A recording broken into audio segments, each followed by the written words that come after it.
Hey everyone, Baby Boom here, and the 5th and 6th episodes of Hazbin Hotel's 2nd season are out. They've revealed to us that Lucifer is a fool and a weakling. Despite the power he showed in his fight against Adam, an archangel for crying out loud, he's incapable of harming ordinary sinners.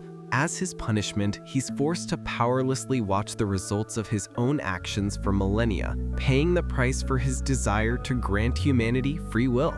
Right away, this feels exclusively like a writing device to nerf a powerful character who could solve all of Charlie's problems with the snap of his fingers, just to give Vox a fighting chance. But is that really the case, or is there some logic behind it? Let's break it down. Vivziepop herself, commenting on the latest episodes, explains that when creating Lucifer, she drew primarily from his fallen angel side, which naturally means he would have limitations. In her vision, he was never meant to be an evil ruler. On the contrary, he's a dreamer who decided to go against the system and is now forced to reap what he sowed. And this makes sense. In the Bible, Lucifer, also known as Satan, didn't rebel against God in the way it's commonly believed. He wanted to create his own kingdom with his own rules, essentially considering himself equal to God, for which he was cast out of heaven. And after his exile, his powers were also severely limited. He was barred from entering heaven, he couldn't harm the faithful, was stripped of his power over death, and in the end was imprisoned for a millennium. The Bible is written in a rather complex language and can be interpreted in different ways. That's part of its nature. And while Hazbin Hotel isn't entirely based on biblical texts, everything I've just listed strongly resembles the situation of the show's Lucifer, trapped in hell and unable to kill sinners because he lost his power over death. At the same time, while the Bible's ambiguity allows for personal interpretation, Hazbin Hotel, due to its serial format, can't afford to be so vague, which is why these questions arise.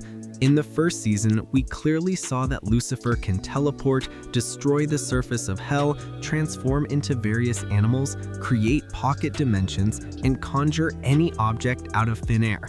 A recent interview with Vivziepop also revealed that he was the one who created the entire Goetia family, meaning Paimon and consequently Stolas, with all his abilities, including the power to enter the human world and kill mortals. So has he really not learned how to harm sinners through workarounds in all these thousands of years? At the very least, he could stuff them into a closet he created just for fun, or at most unleash the demons he created upon them. But apparently, it's not as simple as it seems. Vivziepop wrote on Twitter that Lucifer's limitations have much broader consequences, and what we've seen in the show is only a fraction of what we're yet to see. And I think this refers to the very loopholes that all the fans are talking about. Most likely, nothing can actually harm sinners except for the angels themselves, not the Hellborn and not Satan himself.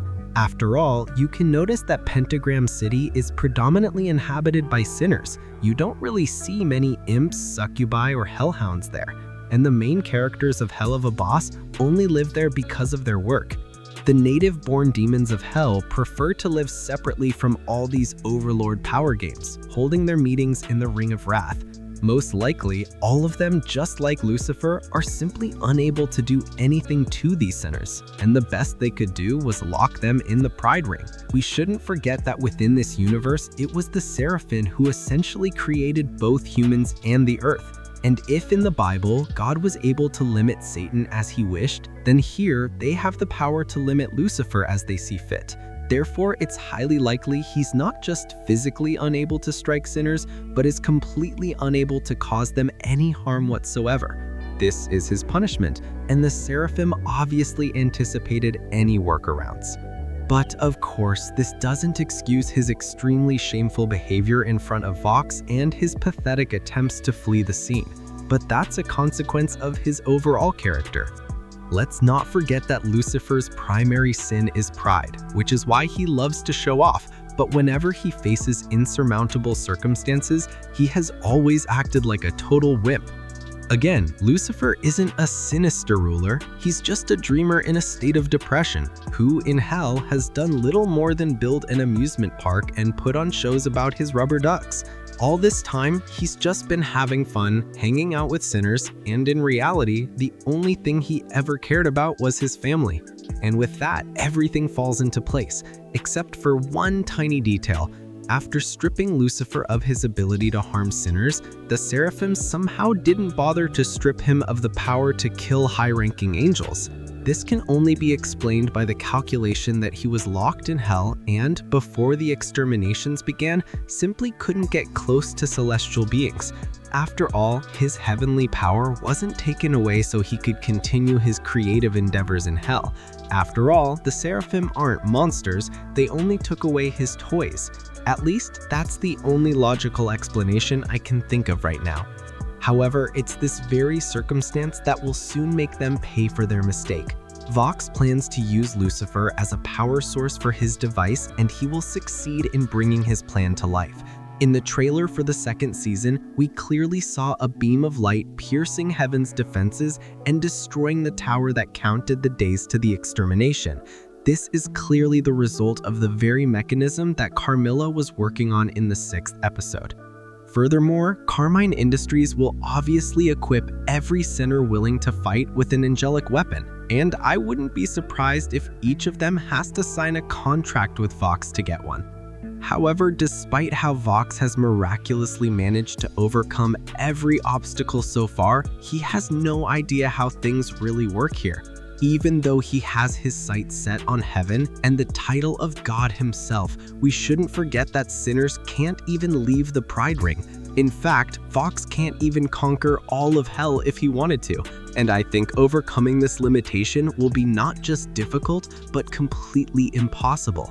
In that case, if the seraphim were able to limit the powers of their own brother, and if they were the ones who created the earth and humans, then what's stopping them from halting the sinner rebellion with a snap of their fingers?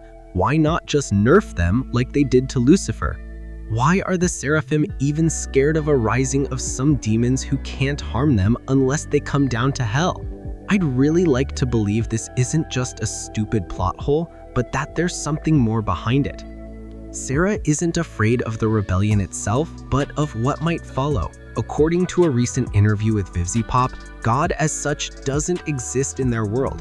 Instead, the fundamental forces of this universe are good and evil, as shown at the beginning of the series.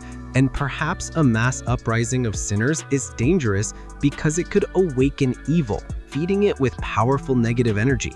Perhaps it's evil that prevents the seraphim from controlling sinners as they wish, and perhaps in the end, it will be evil that grants the denizens of hell the power they need to truly conquer heaven. Combined with my previous theory that Rosie and Alastor want to unleash Rue, the root of evil itself, who is officially set to appear in a future season, this course of events seems quite plausible to me. And that's all for today. Please leave a like if you enjoyed this video, and be sure to subscribe to the channel so you don't miss the next one. This was Baby Boom, thanks for watching, and see you next time.